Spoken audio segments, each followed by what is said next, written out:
Bonsoir Ibrahim. Bonsoir Ibrahim Diédhiou et bonsoir à tous. Le Conseil des ministres s'est tenu ce mercredi 27 mars 2024 au Palais de la République sous la présidence du chef de l'État, son Excellence M. Macky Sall. À l'entame de sa communication, le président de la République a salué le bon déroulement de l'élection présidentielle du 24 mars 2024 en félicitant le ministre de l'Intérieur, l'administration territoriale, l'administration électorale, la Sénat ainsi que les forces de défense et de sécurité dont l'engagement et le travail de qualité ont permis la tenue du scrutin dans le calme et la sérénité.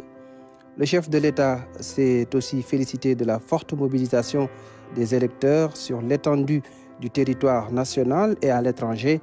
ainsi que de la transparence du scrutin qui confirme que le Sénégal demeure un État de droit.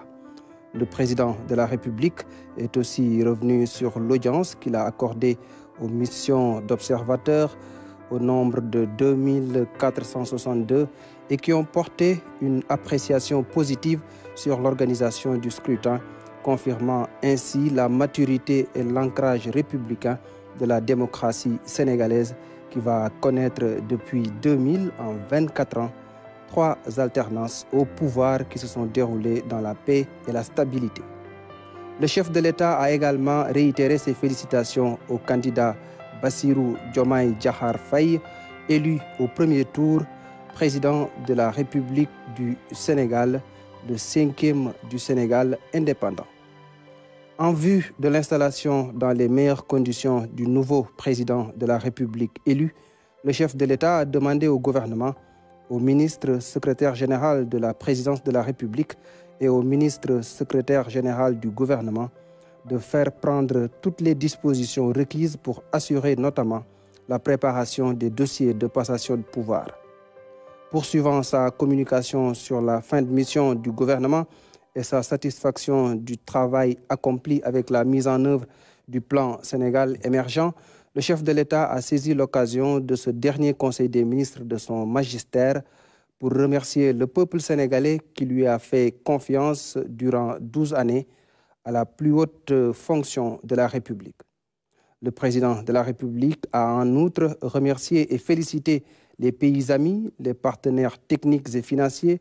l'ensemble des gouvernements, son cabinet, le secrétariat général de la présidence de la République et toutes les personnes civiles et militaires qui l'ont accompagné depuis 2012 dans son action au quotidien au service des Sénégalaises et des Sénégalais. Le chef de l'État a rappelé sa satisfaction quant au bilan remarquable de la mise en œuvre du plan Sénégal émergent PSE avec des réalisations fondamentales dans tous les secteurs de la vie économique, sociale, culturelle et environnementale, ce qui constitue un legs notable aux générations actuelles et futures. Le président de la République a enfin rendu un vibrant hommage aux forces de défense et de sécurité, à l'administration sénégalaise dans toutes ses composantes, au secteur privé, aux notabilités religieuses et coutumières, aux jeunes, aux femmes et à toutes les forces vives de la nation qui doivent continuer à travailler ensemble pour un Sénégal apaisé, réconcilié, résilient, prospère et solidaire. Revenant sur la célébration de la Pâque, le chef de l'État a adressé ses chaleureuses félicitations et sa solidarité à la communauté chrétienne à l'occasion de la Semaine sainte et de la célébration de la Pâque. Le communiqué du Conseil des ministres du 27 mars 2024 sur le climat social, le suivi et la gestion des affaires intérieures, le président de la République a évoqué la célébration de la fête nationale du 4 avril en demandant au ministre des Forces armées de prendre toutes les dispositions avec les acteurs institutionnels concernés pour la bonne organisation de la levée des couleurs au Palais de la République et les célébrations sur l'étendue du territoire national. Dans sa communication, le Premier ministre a rendu un hommage appuyé et formulé ses remerciements sincères à l'endroit du chef de l'État et à l'ensemble des membres du gouvernement qui, avec loyauté, force et détermination, se sont évertués sans relâche à la mise en œuvre des orientations du président de la République. Le Premier ministre est aussi revenu sur le bilan et le jeu du chef de l'État à la tête du Sénégal fait de progrès incontestables et de réalisations majeures au grand bénéfice des populations. Et puis au titre des communications des ministres. Le ministre des Affaires étrangères et des Sénégalais de l'extérieur a fait une communication sur la situation internationale et le bilan de l'action diplomatique du Sénégal, de l'action diplomatique du président de la République ces 12 dernières années. Le ministre de l'Agriculture, de l'Équipement rural et de la Souveraineté alimentaire a fait une communication sur le suivi de la campagne de commercialisation de l'arachide 2023-2024, la campagne de contre-saison froide 2023-2024, les exportations de produits horticoles et le matériel agricole.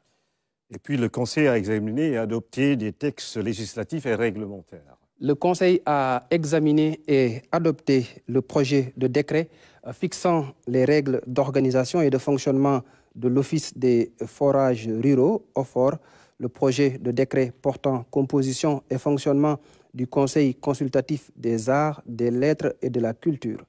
le projet de décret portant dénomination du lycée scientifique d'excellence de Diourbel, lycée scientifique d'excellence Abdoul Aziz Wan de Diourbel,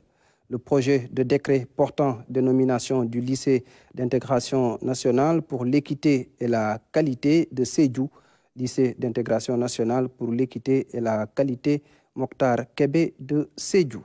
le projet de décret portant dénomination du lycée d'intégration nationale pour l'équité et la qualité de Kaffrine, lycée d'intégration nationale pour l'équité et la qualité Momar Talla Cissé de Kaffrine, le projet de décret portant dénomination du lycée d'intégration nationale pour l'équité et la qualité de Ndjoum, lycée d'intégration nationale pour l'équité et la qualité Ibra Momodouane de Ndjoum,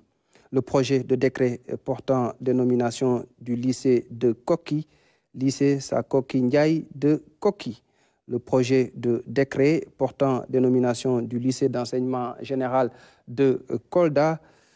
au quartier Bounakan à Kolda, lycée Alassane Omar Baldé de Kolda, fait à Dakar le 27 mars 2024, le ministre du Commerce, de la Consommation et des petites et moyennes entreprises, porte-parole du gouvernement Abdou Karim Fofana.